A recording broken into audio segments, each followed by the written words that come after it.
a test of the emergency Joel's internet show broadcasting system.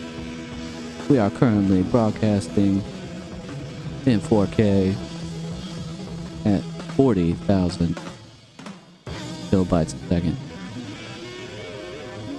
Man, I just really wanted to check out what's going on with the moon rover, you know? It's like the Chinese one. Like there's like this whole, there's this rover on the moon. It's just, you know, driving around up there.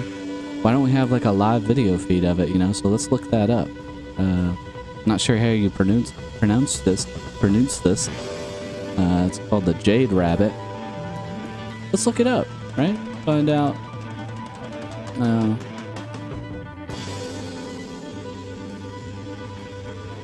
See what's going on here. Our scroll broke. Look, Google doesn't even. Google's thinking I'm thinking about YouTube. I'm talking about the Chinese rover, you know. Why would YouTube not think I was trying to, you know? All right, here's it. Here's something about it. Oh, it's on time.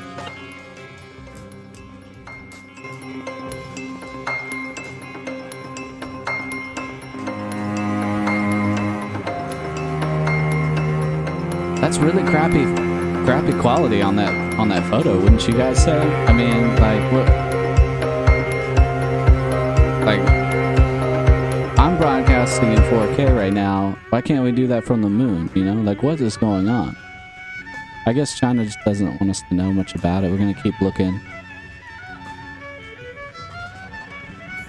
See what we can find here. Chinese authorities have sent a congratulatory letter to the Aerospace Control Center for the Chang'e 4 spacecraft mission. The chief commander of the Lunar Orbiter project earlier briefed media about what have been achieved in the mission. Let's replay that because I didn't even catch it. We begin our show with China's Chang'e 4 mission on the far side of the moon after the first ever soft landing there earlier this month. The lunar probe and the rover have now taken pictures of each other and sent back the photos back to Earth. Okay. Chinese authorities have really sent crappy a looking photos. Letter to the Aerospace Control Center for the Chang'e 4 spacecraft mission. While the chief commander of the Lunar Orbiter project earlier briefed media about what have been achieved in the mission. Nothing. Fair. See what else. Maybe we got another video here. All right, let's see if there's any more information. Because I'm just kind of getting frustrated about it. Can we actually, you know? What's this? Here we go. Here we go. Now that looks better.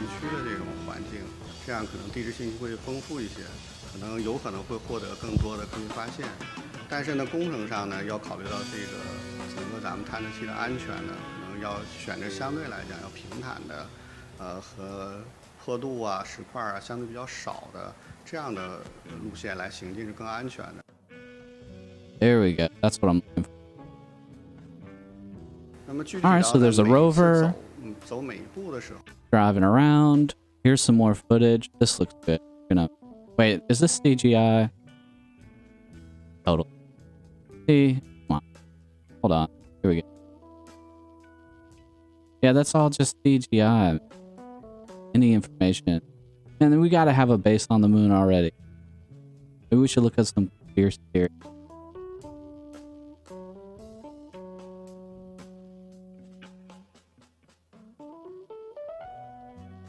Let's just look up secret base on the moon, see what pops up. What's going on? Channel 4 seems reputable. The dark side of the moon revealed. Is there a house on the moon? Nah, there's... Okay, there might be some more footage here. Nah, bunch of BS again. Like these news broadcasts put together these elaborate... I want to see the photo. I just want to... Maybe there's a website. No, the...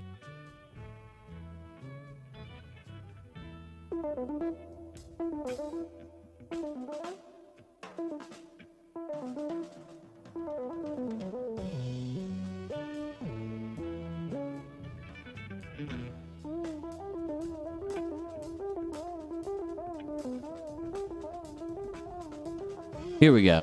Ooh, base.com. That's okay. Here we go. Here we go. See if we can work.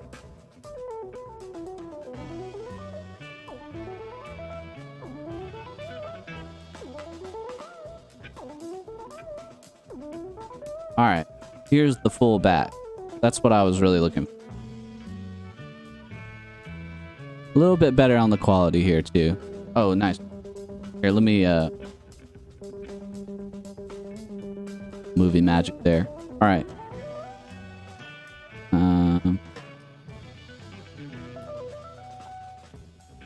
Man, that is some lunar surface right there. Might be the best photo I've ever seen of the lunar surface. I knew they had these. See, why aren't they just broadcasting these images in full quality? Why does it have to get all? Why don't they don't even want to talk about the image. They just want to. I don't know. Anyway, look how dark the sky is in this image. Like, if I had a camera out there, like say I was in the desert or something, you'd at least be able to see some stars. You know what I'm saying? Like, maybe the sun. Maybe it's because there's no atmosphere and the sun is kind of too bright or something. I don't know how to explain. Maybe it's because it's like daytime, the dark side of the moon, so that's why you can't see the. You know? And it's just black because there's no atmosphere to glow blue or whatever. I don't know. I think we've ended our moon image from the Chinese rover finding mission for now, but we'll come back to it another. What else is going on? What's going on with crypto? You know, from what's his name? The latest from Chico Crypto.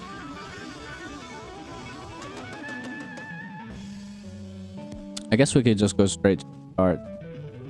Want to do.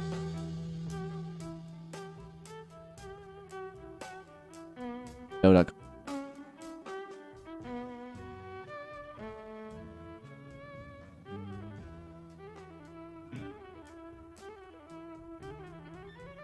All right, 56 Bitcoin. That's all you really need to know, really. Ethereum and Bitcoin. I mean, let's check out Litecoin. I like to check out Litecoin. Here's Litecoin, 183. So the market's been pretty chill, you know, for the last. Look at this chart. You can pull up the chart.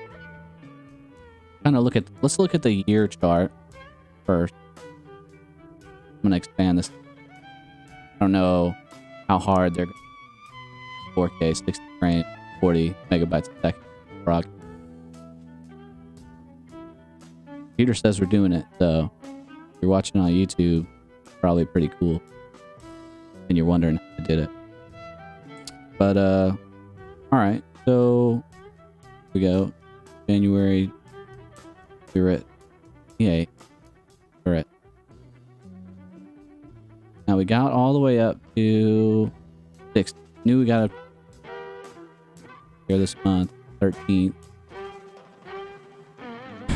Who knows? That was a new high, and now it's kind of, maybe it'll hit another new high next. See how it's kind of on the up and up. This might be a good time to buy in for at least a couple of days and get out if you're trying to make short trades. Or is there any end in sight? It seems kind of like ever since, you know, February, we've kind of been, you know, in the same pocket. So that's interesting to.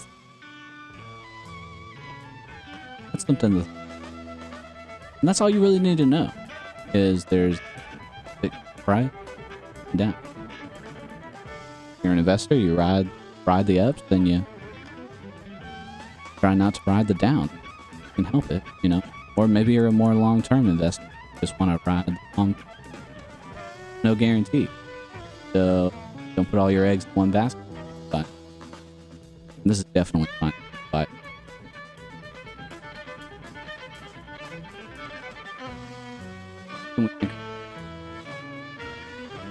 we got the rover, we got with I wonder what those COVID numbers are. I'm gonna go back to YouTube.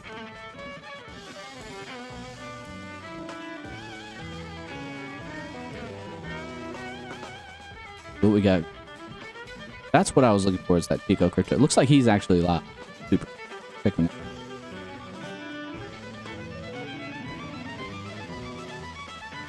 Looks like my camera went out. All right. I'll do real quick while we listen to Chico Crypto. December 27th, 2018, crypto tickets. Ethereum ERC 721 are live and tradable on OpenSea. And this was from CEO Devin Finzer. And this was really before OpenSea was big. And they trialed them out, you know. That's the wrong one. And there were 121 items on OpenSea, 27 owners, you know. 64 of them got traded. Man, I got stuff way out of. All right, what's he talking about?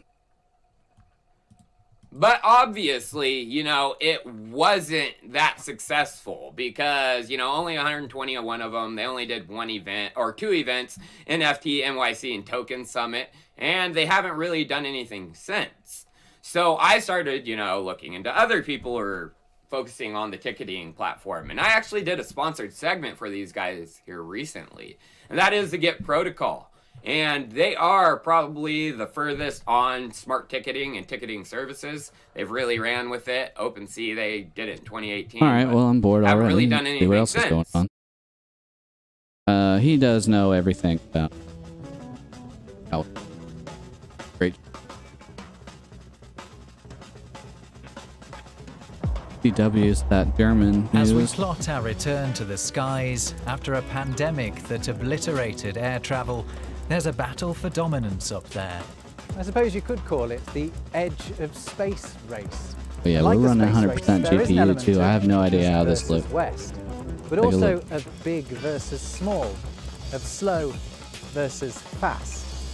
As Berlin's former Tempelhof airport can testify, times change. Masks, tests, and the prospect of vaccine passports mean the pandemic has changed the air travel experience, in the short term at least. But over the decades to come, the actual planes we'll fly on will change. Maybe a little, maybe a lot. So let's look at what they might look like, and perhaps more importantly, who or where will be making them. If you've been on a passenger jet at any point in the last few decades, it's statistically very likely that it was made by either Airbus or Boeing.